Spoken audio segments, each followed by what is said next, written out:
একটা সরকারি কর্মচারী চাকরি জীবনের শুরু থেকে শেষ পর্যন্ত বেতন নিল, সমস্ত সুবিধা অসুবিধা নিল, তাহলে সরকারি কর্মচারীর পেনশন কেন দিতে হবে? চাকরি জীবনের শেষে তাকে 30 লক্ষ 40 লক্ষ টাকা পেনশন কেন দিতে হবে? এবং সে যতদিন বেঁচে থাকবে ততদিন তাকে হাফ বেতন দিতে হবে? আমি আপনাদের কাছে প্রশ্ন ছুড়ে দিলাম। আমি যদি কোনোদিন কোনো মন্ত্রণালয় বা কোনো দেশ পরিচালনার দায়িত্ব পেতাম, জীবন দিয়ে কাজ করতাম খালি মানুষের হৃদয় জয় করার জন্য। যে সরকারি কর্মচারীরা নিয়ম তৈরি করে তাদের জীবনের সাথে জড়িত প্রত্যেকটা অংশে প্রবাসীদের রক্ত ঘামানো পয়সার গন্ধ থাকে। তো বাংলাদেশে প্রায় 3 কোটি প্রবাসী এবং 3 কোটি প্রবাসীর পরিবারের সকলকে রিকোয়েস্ট করব ভিডিওটা দেখার জন্য, এবং কথাগুলো যদি সঠিক হয় কিংবা ভালো লাগে তাহলে অবশ্যই প্রতিবাদ করবেন, একটা শেয়ার করবেন। দেশ ছেড়ে আসছে একটু ভালো থাকার আশায়, রিজিকের তাগিদে। তো একজন প্রবাসী কেন দেশে যাওয়ার পরে 2 মাসের বেশি তার ফোনটা চালাইতে পারবে না? তার মানে আপনারা বোঝাচ্ছেন যে দেশে আপনাদের 2 মাসের বেশি থাকার দরকার নাই, আপনাদের অনেক অনেক রেমিটেন্সের ক্ষুধা, রেমিটেন্স পাঠাও। বাংলাদেশে 3 কোটি প্রবাসীর মধ্য থেকে আমি একজন সামান্য প্রবাসী হয়ে বাংলাদেশের প্রত্যেকটা মানুষের কাছে একটা প্রশ্ন ছুড়ে দিলাম।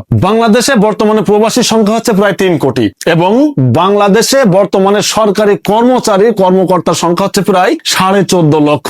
এখন একজন প্রবাসী এবং একজন সরকারি কর্মকর্তার তফাৎটা কোথায়? আমি আপনাদের উদ্দেশ্যে কথাগুলো বলছি, শুনবেন। ভুল ত্রুটিগুলো হলে অবশ্যই ক্ষমা করবেন, আর সঠিক হলে আপনারা প্রতিবাদ করবেন এটা নিয়ে। তো এই 3 কোটি প্রবাসী মনে করেন যে আমি যখন প্রবাসে আসছি আমার বাবা আমাকে পাঠাইছে, তার যতটুকু গচ্ছিত সম্পদ ছিল সেই সম্পদগুলো সে বিক্রি করে কিংবা বন্ধক রেখে কিংবা ব্যাংক লোন নিয়ে আমাকে পাঠাইছে। আমার মতো বাংলাদেশে যত প্রবাসী আছে প্রত্যেকটা মানুষই ঠিক একই ভাবে প্রবাসে গেছে, কারণ বাবা থাকলে কিন্তু কেউ প্রবাসে যায় না। তো এই প্রবাসে আসার পরে সেই মানুষটা দিনে দিনে পরিশ্রম করে করে করে তার ধার দেনাগুলো শোধ করে 5 বছর 6 বছর পরে একটা মানুষ দেশে যায়, তার পরিবারের সাথে 3 মাস 4 মাস একটু সময় কাটিয়ে সে আবার চলে আসে। স্বাভাবিকভাবে প্রবাসীরা 3 মাসের বেশি থাকে না দেশে, চলে আসে। তো আপনাদের কাছে একটা প্রশ্ন ছুড়ে দিই যে আপনাদের বাংলাদেশের বর্তমানে যারা এখন বসবাস করছেন, আমরা তো বাংলাদেশি ঠিক আছে, কিন্তু বাংলাদেশে যারা আছেন আপনাদের এই দেশের অর্থনীতির চাবিকাঠিটা এখন ধরে রেখেছে কারা বলেন তো? প্রবাসীরা। এখন আমার কথা হচ্ছে যে বাংলাদেশে 14.5 লক্ষ সরকারি কর্মচারী আছে, মানে সরকারের আওতাধীন যে যেখানে কাজ করেন বাংলাদেশে প্রায় 14.5 লক্ষ